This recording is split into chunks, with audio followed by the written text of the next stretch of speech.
into making some hay. It's Saturday evening. I'm going to wrap hay for another guy here yet today.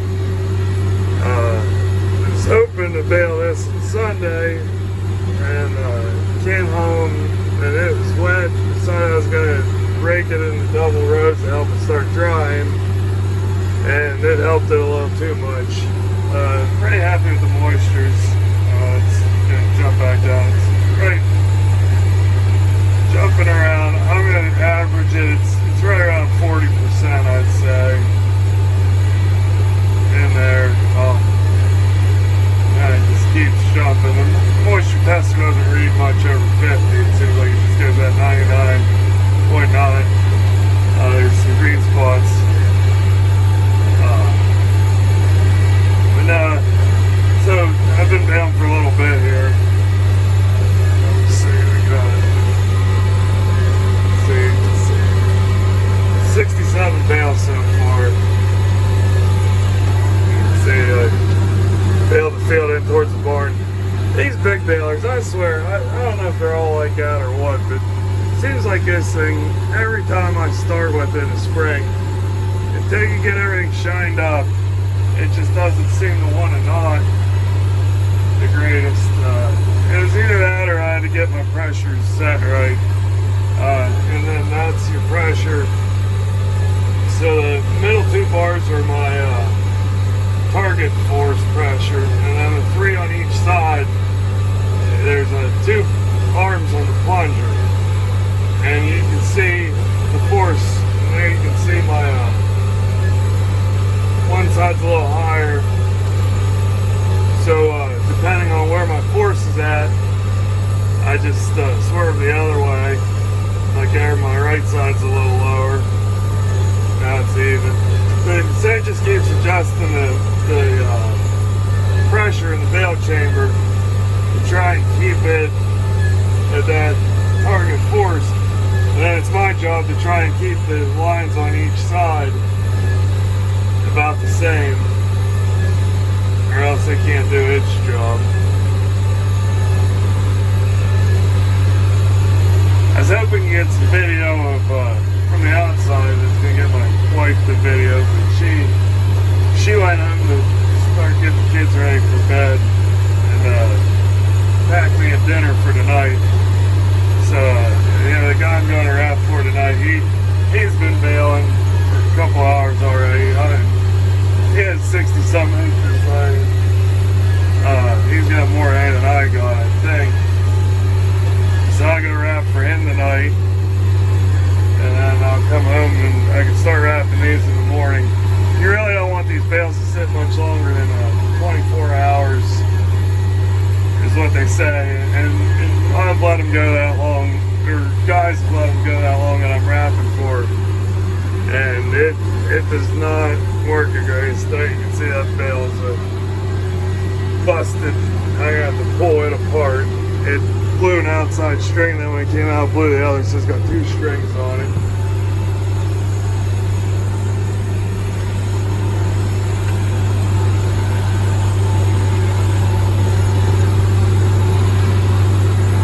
So I'm getting along with the JCB and this baler really good. I figured I'd like it. It's 14 on the TA, the back and forth. This, on the shifter, I got 3 power shifts. You can see it's in rabbit. I can drop it down to turtle, and then you can drop it in a snail, and then it's just back up by hitting those buttons on the shifter. So that's working out real nice.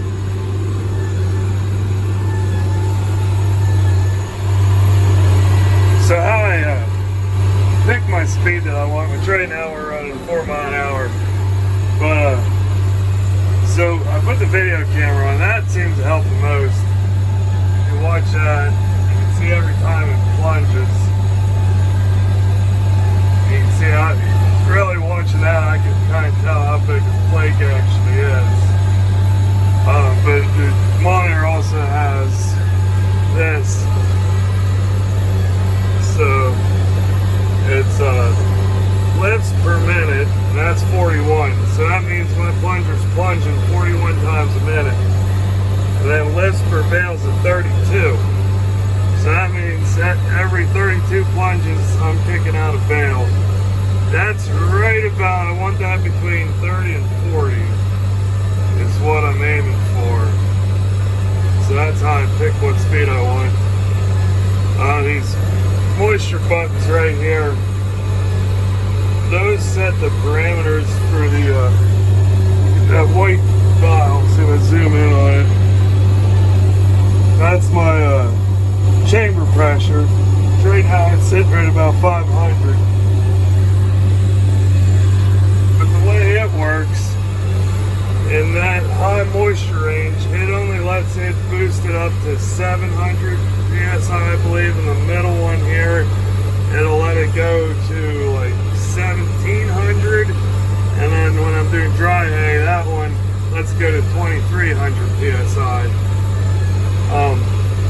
And that's basically like if I come out on the end of this row and I was in a dry, it would let, because I'm not feeding any hay into it, it would let it boost the pressure up to 2300 PSI in the chamber.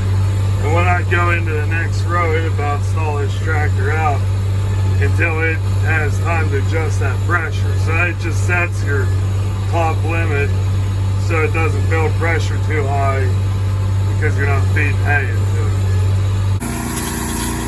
So we've been wrapping all night here pretty well. It's 4 o'clock in the morning right now. I got done baling, ended up I got 128 bales at home. I'm out at my custom job right now. He's gonna be pushing 130, 140 in bales, I think. Right now we're at 114. There's still, you can't see in the dark, there's still some bales around here.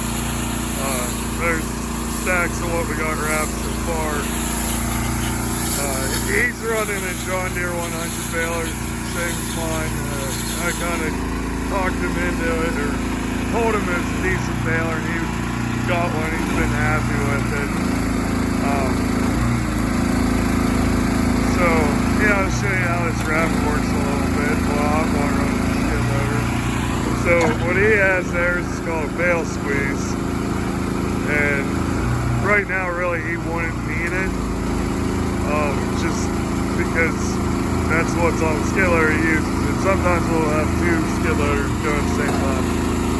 But this is where it gets a little tricky. He's trying to hold it, but he'll take it, sets it down on the table there like that. And then I just have to hit the start button on my wrapper. And it's all computerized. It's got the turn. We're doing 6 layers of plastic, and he spins around, grabs the wrap bale.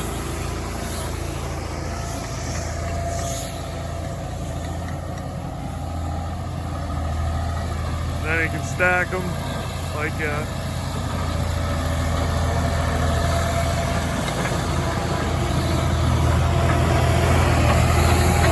Then he'll come back and grab the next bale.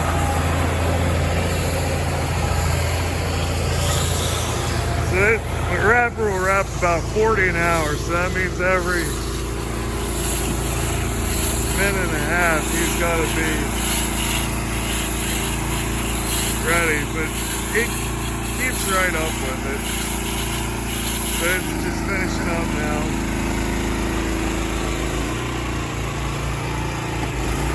Tip it up, then pulls the plastic down, cuts it off.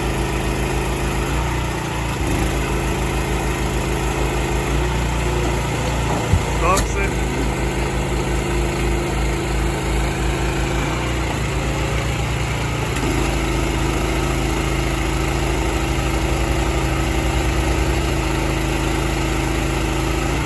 There's the quarter turn, and then there they'll put the next one on.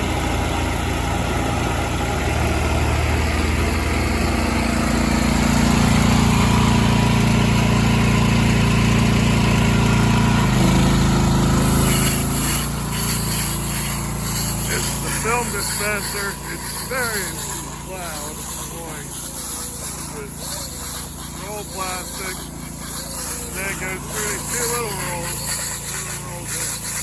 That's called a stretcher. It's actually, you can see how it pulls it out. It's stretching that plastic a little over 50%. When that bale's on that table, it's turning in circles, but then it's rolling it. So every time around, it covers it 50%. So once I cover the bale once, it's 2 layers, then again it's 4 layers, and then it does one more. So the bale does 3 rotations on that table to get the 6 layers on it.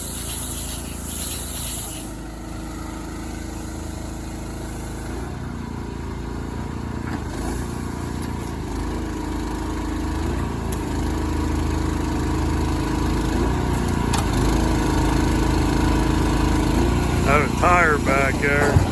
Bounces off the tire to get it far enough away. Tire, I can put it on a carpet over top of it so it doesn't hurt the bale.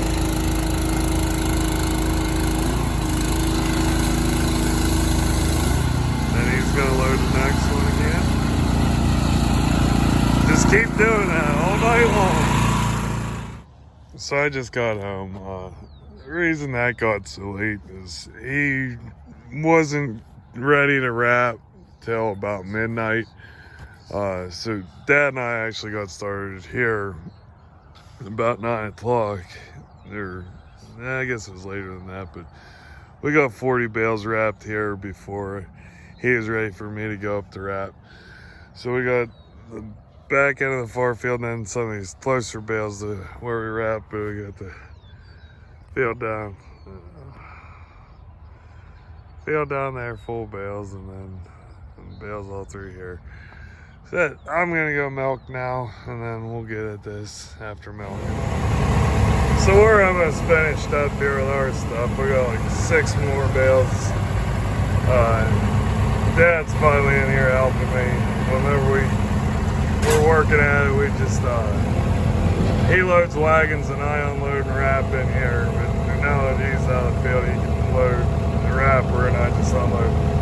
So anyhow, go over what the squeeze does. It just pipes. It goes around the plastic, that way you don't puncture any holes in it. And then like Dad's got the bale spears, which you can't touch a wrap bale with that. The whole idea of wrapping it's to keep the oxygen from getting to it. So anyhow, and then this is a remote here. So I just sit here and push that, and then so I'm in charge of the remote. He just loads it when he gets to it, and then I grab this bale here and I stack it. I don't know if I can hold the phone and do that, or